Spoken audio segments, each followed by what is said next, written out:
Familias de pacto.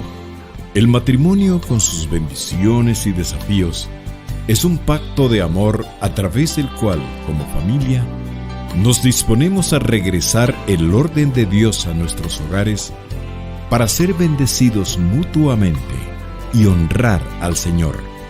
Ya con ustedes, Familias de Pacto.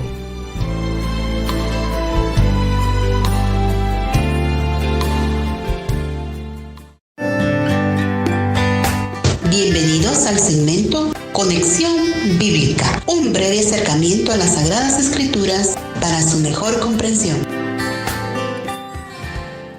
Hechos es un libro de acción en su totalidad: milagros, avivamientos, conversiones y resurrecciones, mártires, escapes de prisiones, muchedumbre iracunda y juicios ante reyes, naufragios, profecías, dificultades y conflictos demoníacos.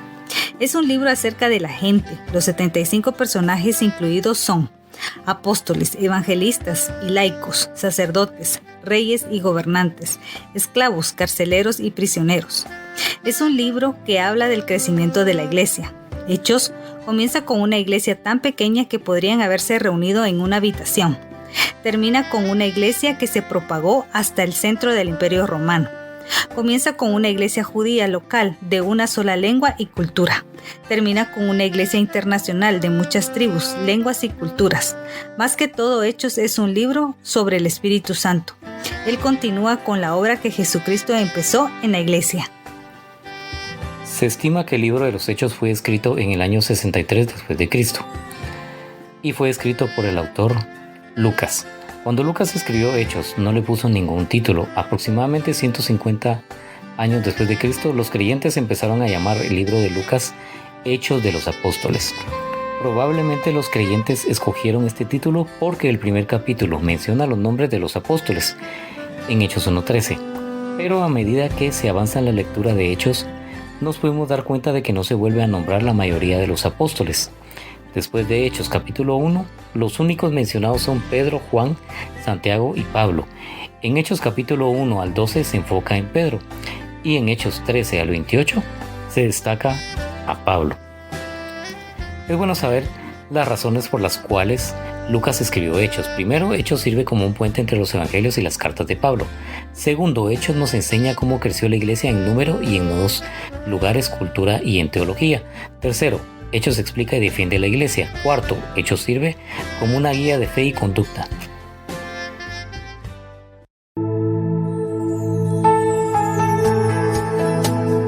Buenos días, radioyentes, amigos, hermanos en Cristo que nos escuchan. Este es el programa Familias de Pacto y estamos nuevamente con ustedes aquí con el propósito de compartirles de las grandezas del Señor, la palabra del Señor y vamos a conversar acerca de un tema muy interesante. Les acompaña el hermano Israel y me acompaña Anita de Mendoza. Buenos días, hermano. Dios les bendiga. Qué alegría estar nuevamente con ustedes y les invitamos a que no se despeguen del programa y pues vamos a iniciar este programa y queremos leerles en Mateo 3 capítulo 3 versículo 1 en adelante y queremos que escuchen esta lectura. Dice: en aquellos días vino Juan el Bautista predicando en el desierto de Judea y diciendo: arrepentíos, porque el reino de los cielos se ha acercado. Juan el Bautista era un mensajero del Señor. Él fue escogido del Señor y era primo de Jesús. A los que no se recuerdan, para refrescar un poco quién era Juan el Bautista. Juan el Bautista bautizaba, pero el bautismo de Juan era un bautismo de arrepentimiento. Él bautizaba a la gente y le decía que se arrepintieran de sus pecados. Solo eso, pero Juan el Bautista nunca perdonó los pecados de los que bautizaba. Solo les decía: bautícense y arrepiéntanse de sus pecados. Pero aún no había llegado la salvación de Jesús a la vida de los hebreos y de los judíos. Jesús todavía no había dado su vida por nosotros, no había habido un sacrificio en la cruz del Calvario. Entonces era un bautismo de arrepentimiento. A Juan el Bautista se le llama el mensajero del rey.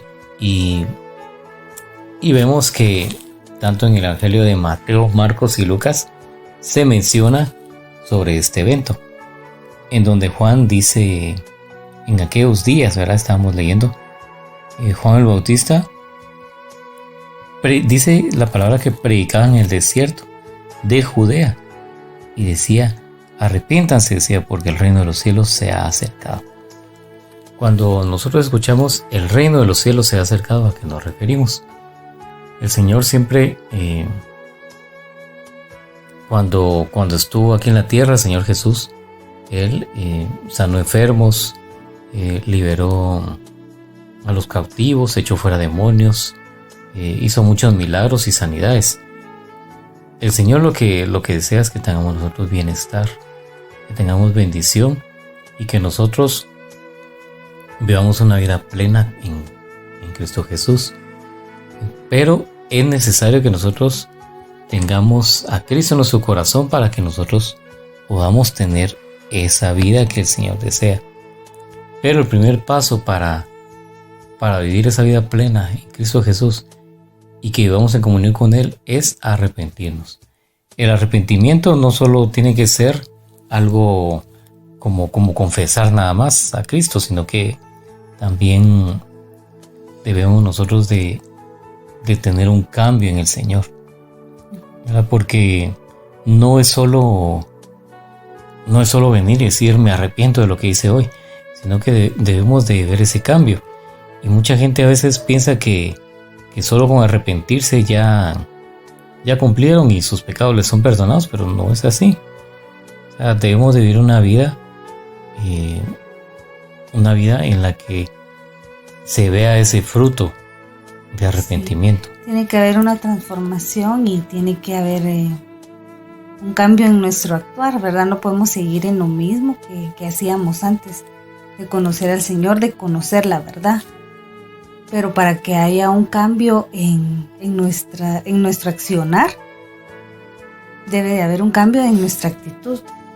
Pero para haber un cambio de nuestra actitud, debe haber un cambio en nuestra mente. Y es donde se habla mucho de la palabra metanoia, que es en griego, que significa un cambio de nuestra manera de pensar, de nuestra manera de actuar. Porque no es solo sentir uno vergüenza o pena o sentirnos mal por cosas que hayamos hecho. No solamente el arrepentimiento no es eso, sino que es realmente nosotros cambiar esas maneras de actuar, maneras que no son agradables delante del Padre. Pero tiene que haber una transformación en nuestra vida. Y debe de haber en nosotros ese deseo de hacer las cosas correctamente, ¿verdad? Y no solo el sentirnos mal por algo que hicimos, sino que realmente, ¿qué es arrepentirse? Para nosotros como cristianos, es alejarnos del pecado, ¿verdad? No cometer y cometer, porque hay muchas personas que dicen, sí me arrepiento, pero vuelven y vuelven y vuelven y es una repetición de lo que han hecho, pero es porque no ha habido un arrepentimiento genuino, algo que haya una transformación en la vida del creyente, algo que todos tenemos que hacer, ¿verdad? Y incluso antes de nosotros recibir a Cristo, lo que hacemos es arrepentirnos, así como leía mi esposo en Mateo, ¿verdad? Que lo que dice la palabra, de lo que decía Juan el Bautista, que primero nos arrepintiéramos, ¿verdad? De nuestros pecados, es reconocer lo que nosotros estamos haciendo mal. El arrepentimiento debe notarse porque ¿qué ejemplos vemos en la Biblia? Vemos cuando Jesús se le apareció y toda la historia, bueno, la hemos escuchado algunos, solo resumiendo un poco, Jesús se le aparece a Pablo, le quita la vista y le dice a Pablo, ¿por qué me persigues?, le dice. Y después usa un siervo para que ore por Pablo, y Pablo recobra la vista. Pero cuando Pablo recobra la vista, es transformado por el Señor.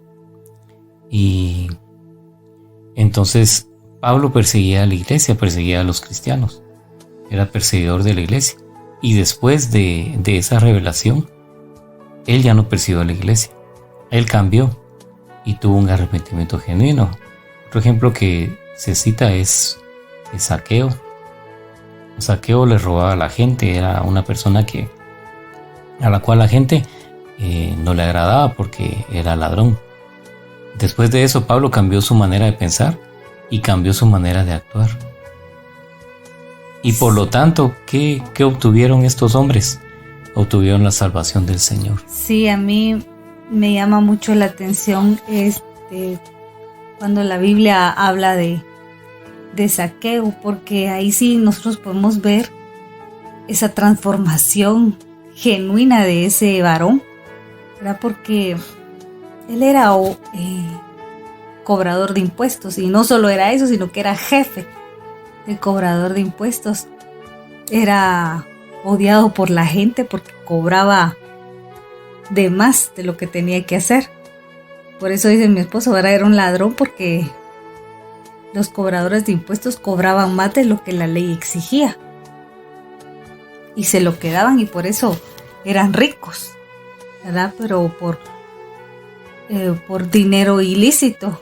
¿Y cómo es eso de que cuando el Señor Jesús llega a la casa de Zaqueo, él sí de veras mostró frutos de arrepentimiento? Porque él dio eso, porque dice que él le dijo a Jesús que de su dinero la mitad se lo iba a dar a los pobres, y que del dinero que le quedaba, si había defraudado a alguien, le iba a devolver cuadruplicado.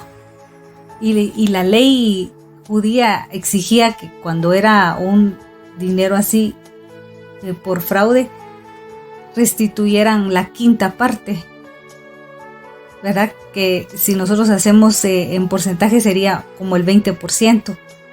Y Zaqueo devuelve no solo eso, sino que el 400%, porque él dijo cuadruplicado. Entonces, ¿cómo podemos ver que un hombre cobrador de impuestos que se había hecho rico, ya no le importa el dinero, sino que él deja atrás esa codicia, ese amor al dinero, y se quedó sin dinero porque todo lo dio, ¿verdad? La mitad lo dio a los pobres y la mitad, imagínense a cuánta gente él había cobrado de más y tenía que restituirle. Se quedó sin dinero, pero él, leemos en la Biblia que se quedó gozoso porque él siguió a Cristo, ¿verdad? Y él tuvo un cambio, una transformación en su vida. Entonces en él nosotros podemos ver ese fruto de ese arrepentimiento genuino, porque no solo se quedó en un cambio de actitud, sino que representó un cambio en su manera de actuar. No solo dijo, bueno, voy a hacer esto, sino que lo realizó, ¿verdad? Y eso es lo que debe de haber en la vida del creyente, ¿verdad? Que hayan cambios que sean de notar, que se puedan ver. También el arrepentimiento es algo que debemos entender, porque a veces nosotros creemos que decimos por qué esa persona no cambia, pero debemos analizar si verdaderamente ha llegado a un arrepentimiento genuino. Cuando una persona se arrepiente, el siguiente paso es acercarse a Jesús y recibir la restauración de su alma y el perdón de sus pecados. Hay un personaje muy interesante en la Biblia, el cual aparece en el Antiguo Testamento, y es el rey Manasés. La palabra habla que El rey Manasés fue un hombre, un rey muy malvado. Hizo cosas que no le agradaron a Dios. Y él sacrificaba bebés a las imágenes, imagínense. O sea, a los bebés los agarraba y los ofrecía a ídolos. Y practicaba brujería, practicaba hechicería. En las calles de Jerusalén había mucha sangre de gente inocente. Y también se habla de que este rey fue el que le quitó la vida al profeta Isaías y lo partió en dos. Imagínense, o sea, para llegar a ese nivel de maldad, creo que era un rey muy malvado. Entonces el Señor le quita su reino al final y toma preso al rey y pues el Señor le dio un trato. Entonces cuando él se da cuenta de todo lo que ha pasado y todo lo que ha hecho, él viene y inclina su cabeza y llora, y le llora a Dios. Porque al final yo creo que el que es hijo, el Señor siempre lo trae a sus pies. Y el Señor no quiere que nadie se pierda, mucho menos sus hijos, que son sus escogidos. Entonces Manasés viene después de haber hecho toda esa maldad y haber cometido todos los pecados que cometió. El Señor lo perdona. Entonces alguien dirá, ¿cómo puede ser posible que Dios perdone a una persona así, que ha asesinado gente, ha asesinado bebés, que mató a un siervo de Dios, un profeta, el profeta Isaías, que vemos que es un gran profeta del Antiguo Testamento? Pero el Señor lo perdona, y lo perdonó porque él se arrepintió. Él era de la tribu de Israel, o sea, el rey Manasés era escogido del Señor, y el Señor no rechaza a aquel que se arrepiente, aquellos que se acercan al Señor. Entonces cualquier persona, cualquiera que haya sido su pecado y los errores que haya cometido, el Señor los perdona si se arrepienten y se acercan a Dios genuinamente. Entonces, ¿qué fue lo que hizo Dios con el rey Manasés? Dios lo perdona. Sin embargo, sabemos que todo lo que hizo pues tiene su consecuencia, pero el Señor lo perdona. Entonces tuvo la oportunidad Manasés de arrepentirse y de encontrar la misericordia del Señor. Entonces eso nos pone a pensar que no hay nada imposible para el Señor.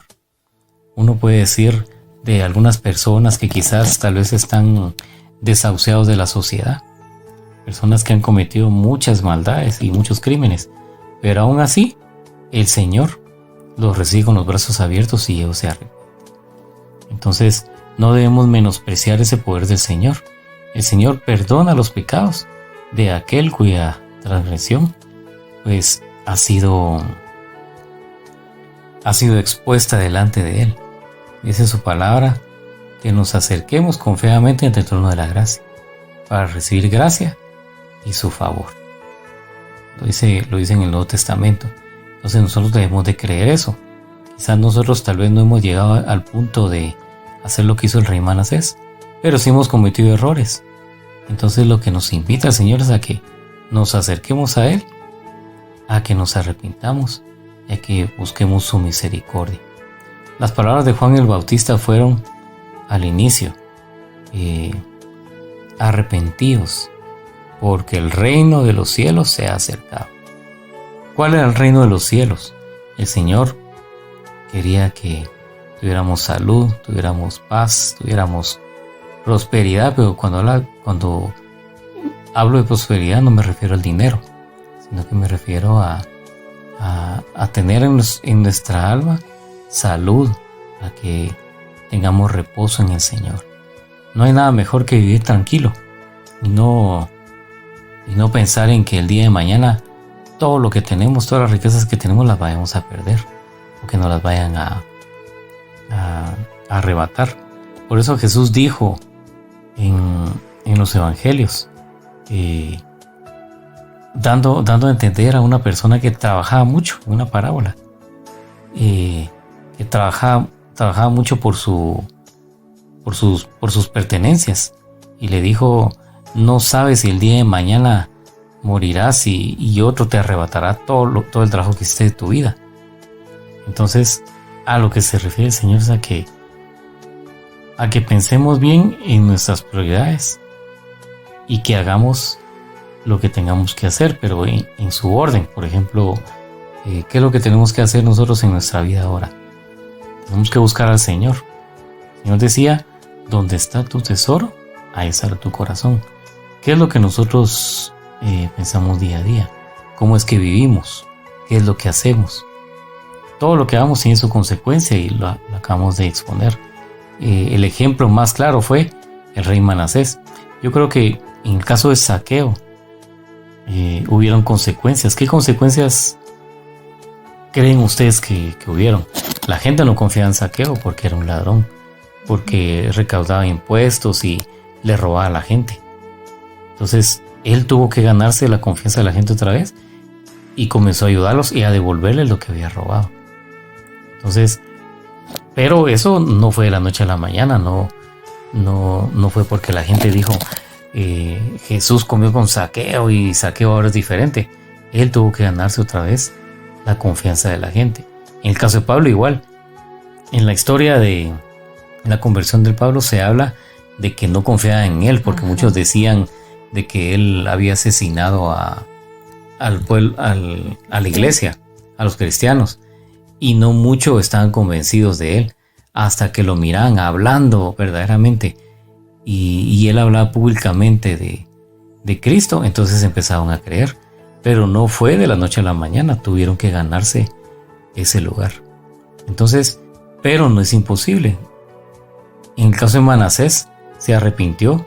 Digamos, su final no fue que su reino fue restaurado, le fue quitado y él murió, pero se arrepintió y alcanzó la salvación. Entonces la enseñanza que nos deja esto es que el Señor siempre tiene misericordia de sus hijos y el Señor quiere que vivamos una vida plena en Él y que sepamos que su reino está con nosotros. ¿A qué se refiere con su reino?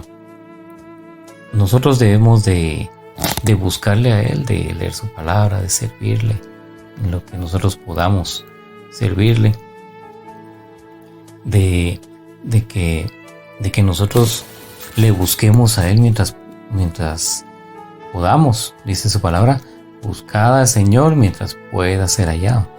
Ahora es tiempo de buscar al Señor. Este es el tiempo que nosotros podemos buscar al Señor.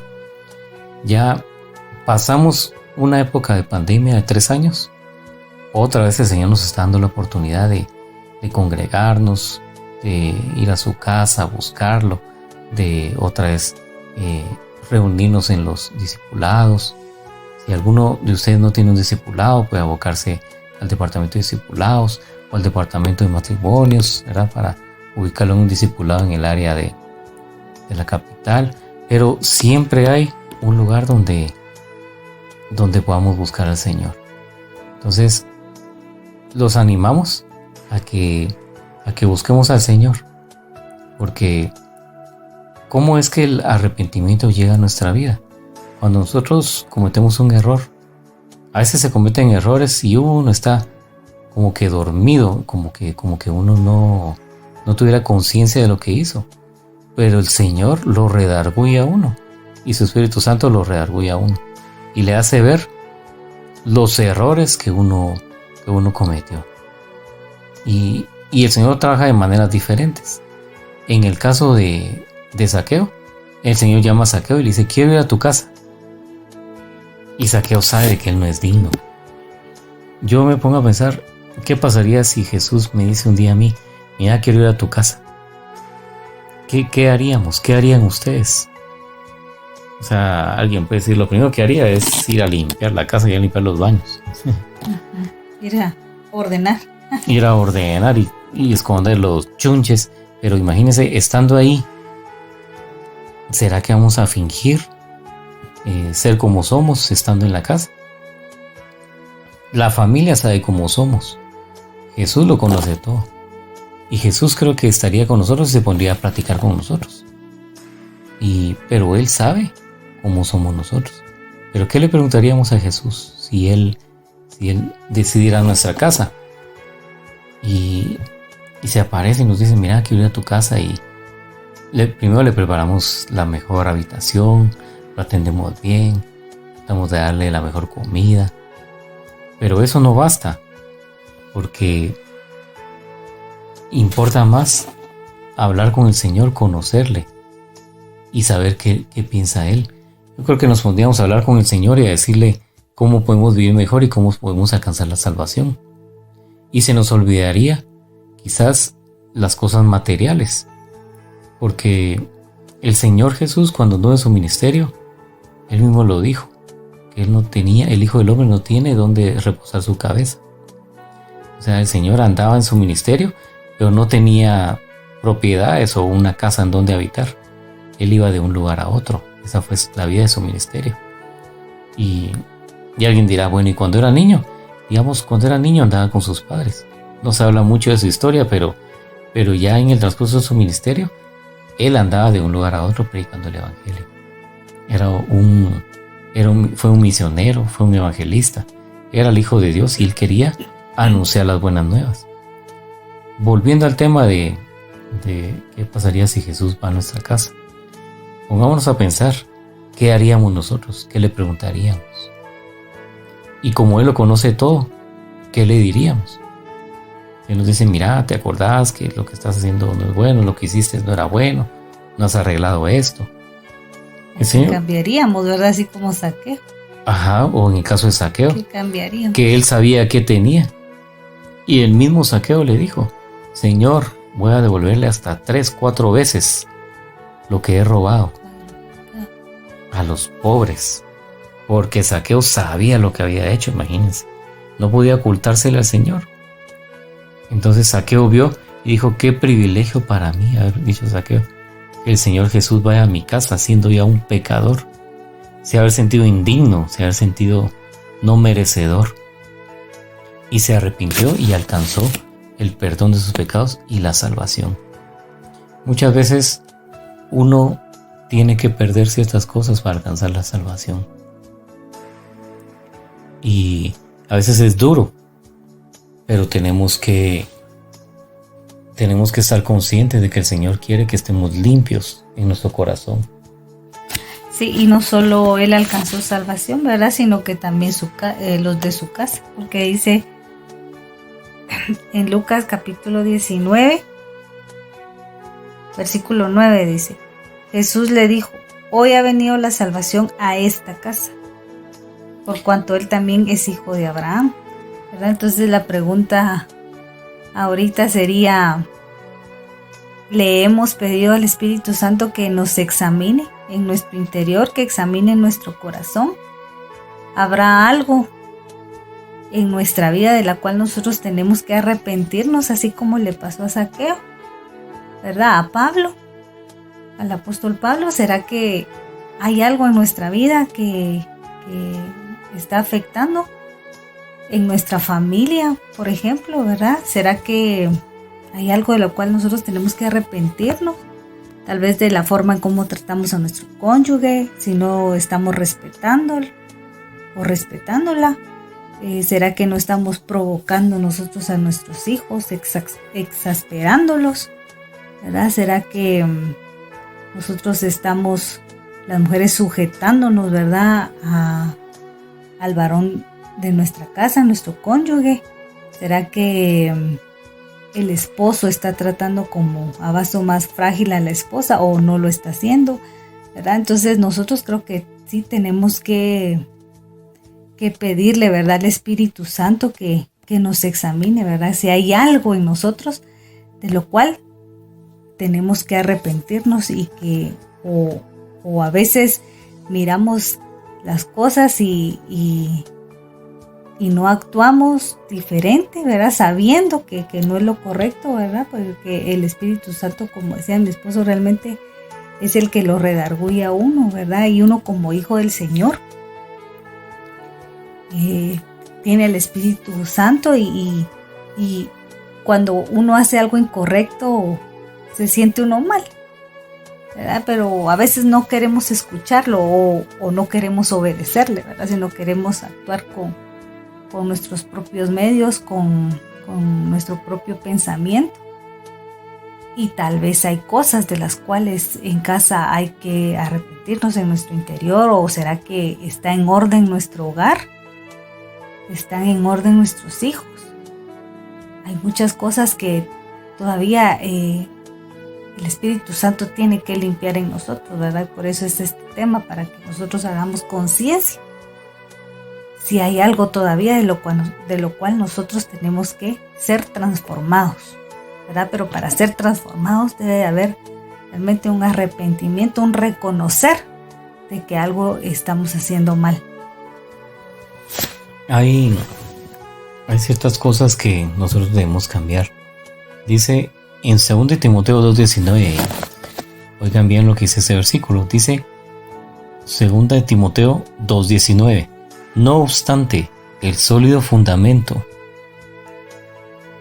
de Dios permanece firme, teniendo este sello: el Señor conoce a los que son suyos, y que se aparte de la iniquidad todo aquel que mencione el nombre del Señor. O sea, el Señor desea que nos apartemos de todo pecado y de toda iniquidad. Y a mí esto me trae a la reflexión el hecho que a veces hay ciertas cosas que le son difíciles a uno. Por ejemplo, alguien que tiene un negocio, le es difícil pagar los impuestos y a lo que está obligado a pagar.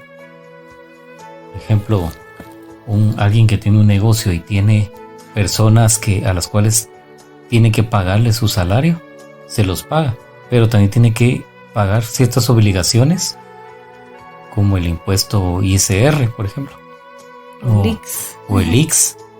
Y a veces hay gente que quiere evadir impuestos, incluso gente que conoce a Dios y gente que va a la iglesia, y creen de que es algo que lo hacen para economizar.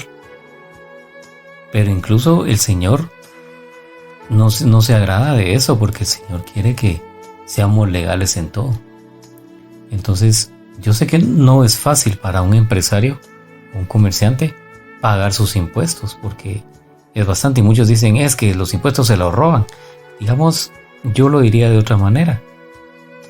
Uno debe pagar sus obligaciones y que el Señor se encargue. El Señor va a hacer justicia algún día por cosas injustas que hagan los gobernantes. Su palabra lo establece, pero nosotros debemos de cumplir con nuestras obligaciones.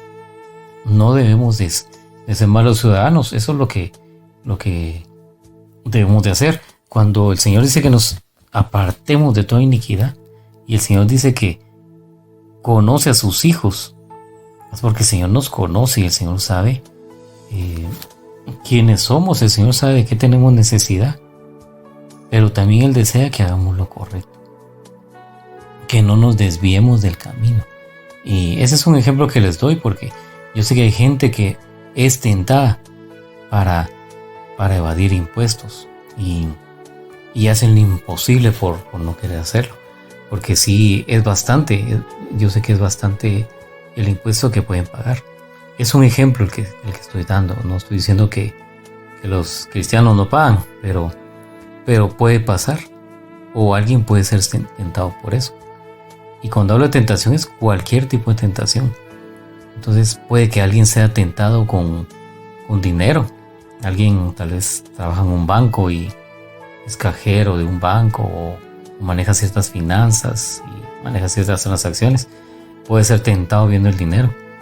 O alguien quiere hacer un negocio y quiere ganar dinero mal habido. Entonces son cosas que pudieran llegar a pasar en la vida del cristiano.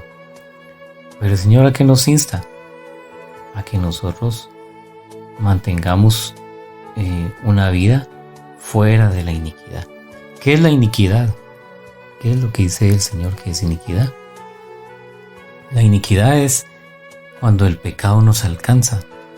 Y no digo que el pecado llegó a nosotros porque, aunque no lo quisiéramos, uno peca porque uno quiere pecar. Y entonces es cuando la iniquidad puede llegar a la vida de uno. No es que el pecado llegó y me cayó de la nada y se apareció de repente, yo caí. No.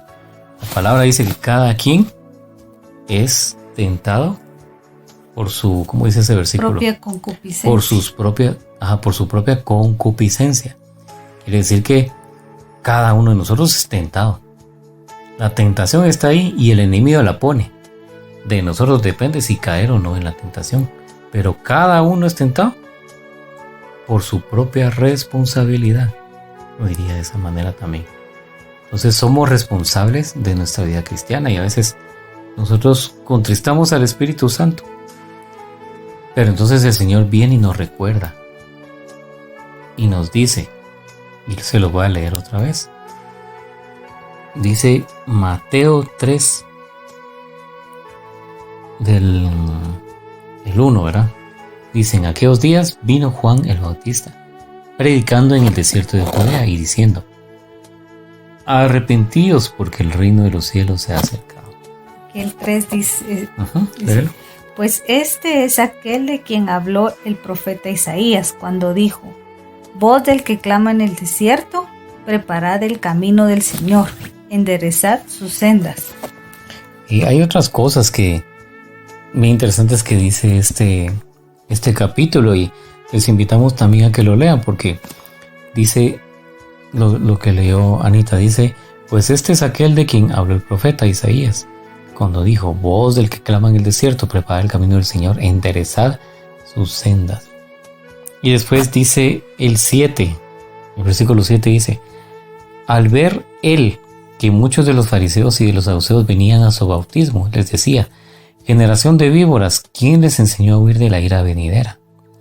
Haced pues frutos dignos de arrepentimiento, y no penséis decir dentro de vosotros mismos: Abraham tenemos como padre, porque yo os digo que Dios puede levantar hijos a Abraham aún de estas piedras.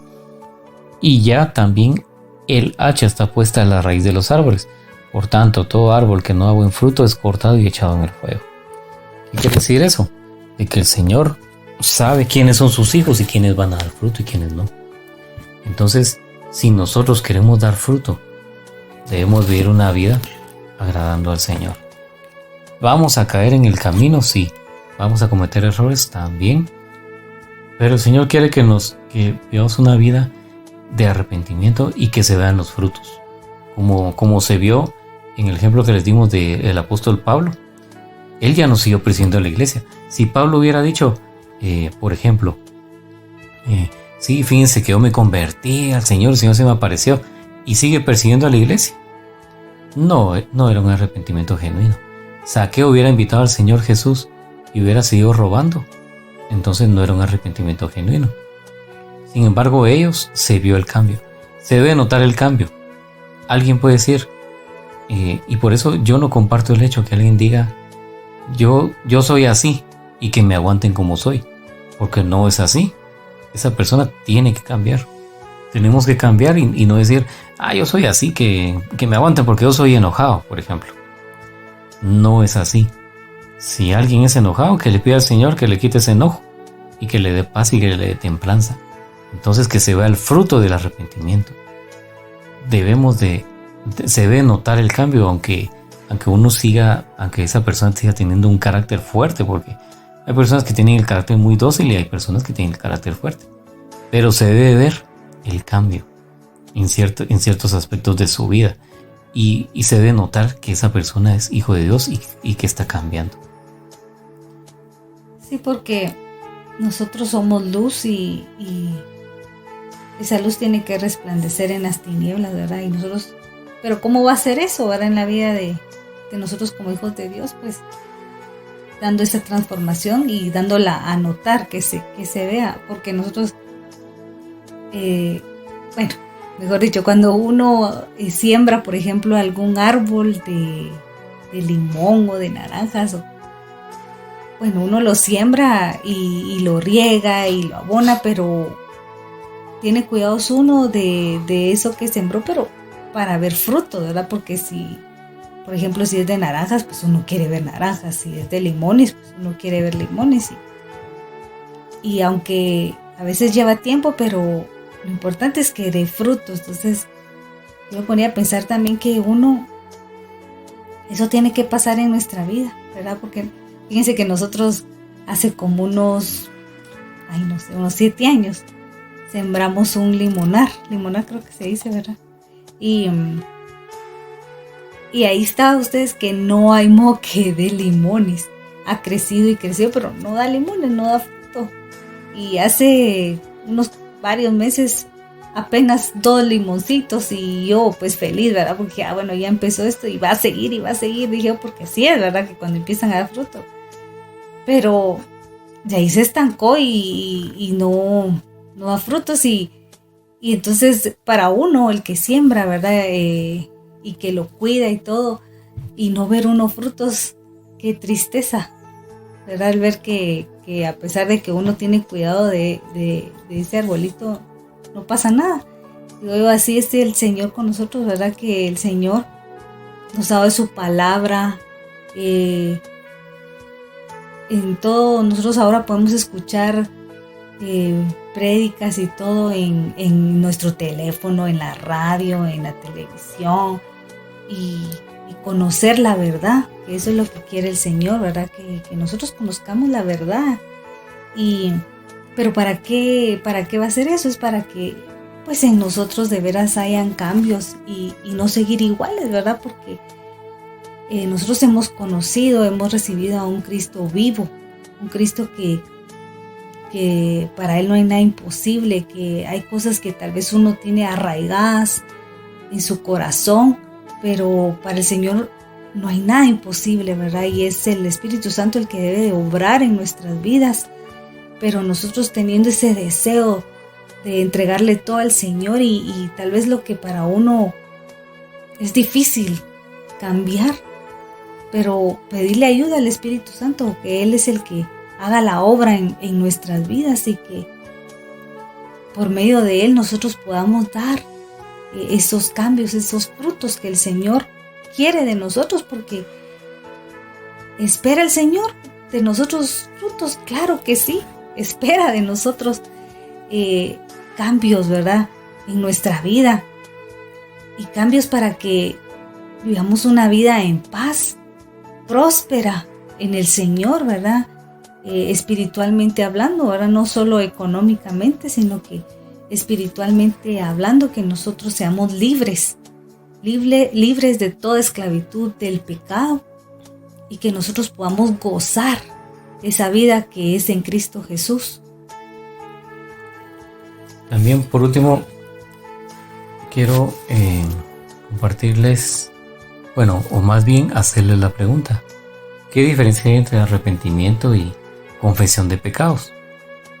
Es algo que va de la mano o está relacionado, porque, por ejemplo, si una persona roba y se arrepiente, no significa que ha sido perdonado, porque alguien puede arrepentirse, pero para alcanzar el perdón de pecados hay que confesarlo. Entonces, si nosotros queremos cambiar en un área de nuestra vida, no solo basta con arrepentirnos, con decir, sí hice mal, y tener cargo de conciencia. Eso no basta, eso no le basta al Señor. El Señor desea que nosotros confesemos ese error y que nos acerquemos a Él y que le pidamos que nos perdone por esos pecados que hemos cometido. Entonces, sí debemos arrepentirnos, pero también debemos de ir a Cristo, acercarnos a Él y pedirles que perdonen nuestros pecados o esa falta que hemos cometido, y que Él nos lave con su sangre y nos perdone. Entonces, cuando hagamos eso, vamos a estar en camino de alcanzar la salvación, porque el Señor dice en su palabra que no quiere que nadie se pierda, y desea que nosotros nos acerquemos a Él, que nos arrepintamos de los errores que hemos cometido, pero también que confesemos nuestros pecados a Él, y con eso podemos ser restaurados. Ese es el principio de la restauración de nuestras vidas. Quizás alguien ha luchado con algún tema que ha tenido y le ha costado, y tal vez ya se arrepintió, pero es necesario confesarlo delante del Señor, llevarlo al Señor. A veces he escuchado que a veces dicen: llevemos a la cruz nuestros pecados, pero yo les digo de manera muy práctica: confesemos al Señor los pecados y las faltas que hemos cometido y decirle al Señor que nos ayude a no cometer esa misma falta si nos hemos arrepentido. Y si no nos hemos arrepentido, comencemos diciendo al Señor que nos ayude a vencer esos problemas, esos pecados y esas tentaciones que hemos tenido. Que tengamos un genuino arrepentimiento y que después el Señor nos perdone los pecados que hemos cometido. Eso es lo que quiere el Señor. Y de esa manera el Señor puede restaurar nuestra vida, como lo hizo con estos personajes. El apóstol Pablo, Zaqueo. Y no podemos decir, es que el apóstol Pablo, porque era un escogido de él. Porque Zaqueo, ¿quién era? Zaqueo solo era un recaudador de impuestos. Entonces era una persona pública, si lo quieren ver, pero no tenía un ministerio como el que tuvo Pablo. De Zaqueo nunca más se habla, solo se habla un pedacito. De Pablo sí se habló bastante. Entonces el Señor mira tanto a uno como a otro, porque para el Señor no hay diferencia, sino que Él nos mira a todos como sus hijos. Entonces no menospreciemos eso. El Señor nos llama a que nos acerquemos a Él, pero es necesario que tengamos un genuino arrepentimiento y que creamos que el Señor puede perdonarnos de todo pecado y de toda maldad y puede restaurar nuestras vidas. Bueno, hemos llegado al final de este tema. Esperamos que haya sido de edificación para sus vidas y les invitamos a que sigan escuchando el programa. Y de asistir también los invitamos al Ministerio Familiar. Todos los sábados de reunión presencial a las 4 de la tarde. Hay también para cuidado de niños. Así que no hay excusas para que nosotros busquemos del Señor con nuestra pareja y incluso poder llevar a nuestros hijos también. Hay cuidado de jóvenes también. Los jóvenes reciben sus clases, así que pueden venir a los devocionales los sábados con nosotros y se dan temas de familia, temas de matrimonio y va a ser de mucha bendición para nosotros tenerlos acá en la iglesia los días sábados a las 4. Los invitamos, están cordialmente invitados y pues nos despedimos. Que Dios les bendiga. Dios les bendiga, hermanos, hasta la próxima.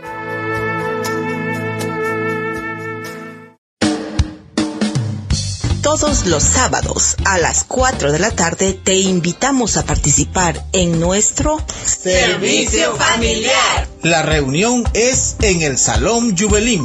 Hay atención especial para jóvenes y adolescentes. Y también para niños. Asiste con tu pareja e hijos y estrecha lazos familiares en Cristo Jesús. Te invita Ministerio Familiar de Iglesia Elim Central.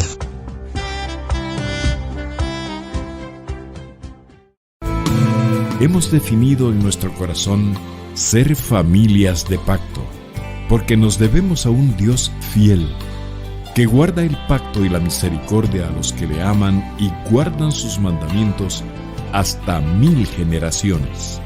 Te invitamos a participar con nosotros el próximo sábado a partir de las 8 de la mañana. Familias de Pacto. Es un programa producido por el Ministerio Familiar de Iglesia de Cristo Elim Central.